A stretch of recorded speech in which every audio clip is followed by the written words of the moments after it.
Bonjour, chers élèves de la première année baccalauréat. On enchaîne nos cours numériques par une leçon qui s'inscrit dans le troisième module du programme de français, à savoir Antigone de Jean Anouilh. Ce cours est intitulé Le personnage Le Cœur dans Antigone. Comprendre le rôle du personnage Le Cœur dans la pièce de théâtre tragique Antigone.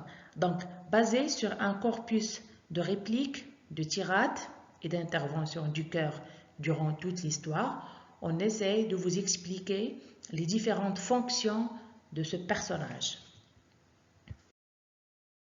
Tout d'abord, qui est le personnage Le Cœur?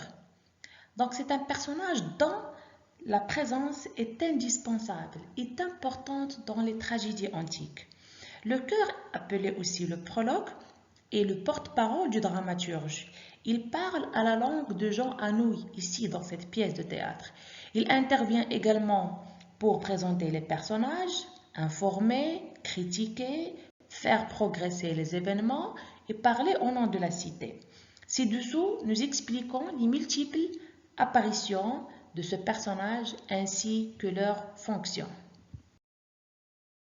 Prenons d'abord la scène d'exposition. Le prologue apparaît, se manifeste pour la première fois pour inaugurer l'histoire et assurer trois fonctions, à savoir une fonction présentative, historique et anticipative.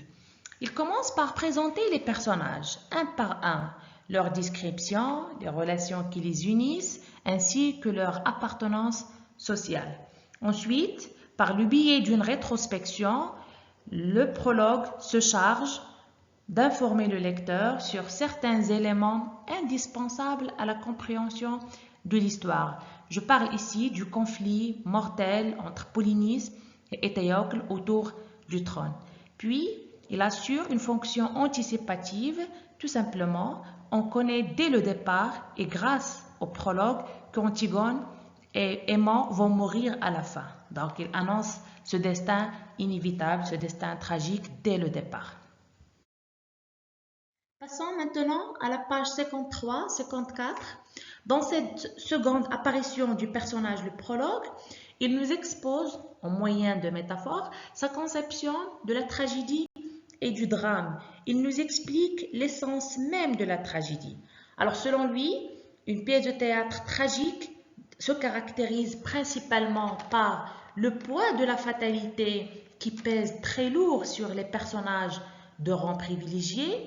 Ils sont confrontés à une mort inévitable. Ils se battent en permanence dans la tristesse, la souffrance, le désespoir, la trahison. En revanche, et selon toujours le cœur, le drame qui admet le hasard, l'espoir d'échapper à une mort. Donc, selon cette tirade, il paraît que Jean Anouilh préfère la tragédie, puisque le cœur, comme je viens de le dire au départ, reflète l'opinion du dramaturge. Dans les pages allant de 99 jusqu'à 102, on constate une troisième présence du cœur. Il intervient au moment où Créon ordonne aux gardes d'exécuter Antigone. Il intervient ici pour ramener le roi à la raison. Il semble être la voix de sa conscience.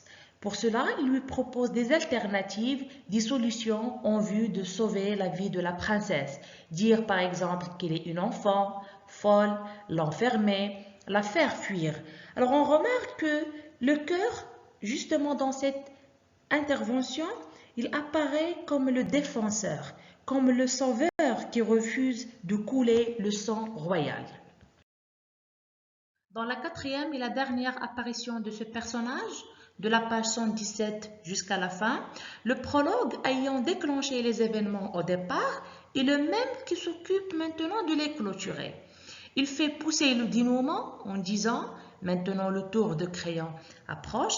Il fait connaître au public et aux Thébains le suicide de la reine, donc, et la souffrance par conséquent des pauvres de Thèbes parce que, ou bien par manque de vêtements tricotés charitablement par la reine. Et finalement, il peint le dernier tableau après la mort d'Antigone. Celle-ci est réconfortée, soulagée dans sa tombe, à côté de son amant. Thèbes retrouve son calme, revient à son calme, puis les gardes, insoucieux, indifférents, continuent tranquillement à jouer aux cartes. Ainsi se termine le cours d'aujourd'hui. Donc merci pour votre attention. Je vous donne rendez-vous très prochainement, Inch'Allah. D'ici là, portez-vous bien et surtout, restez chez vous. Merci.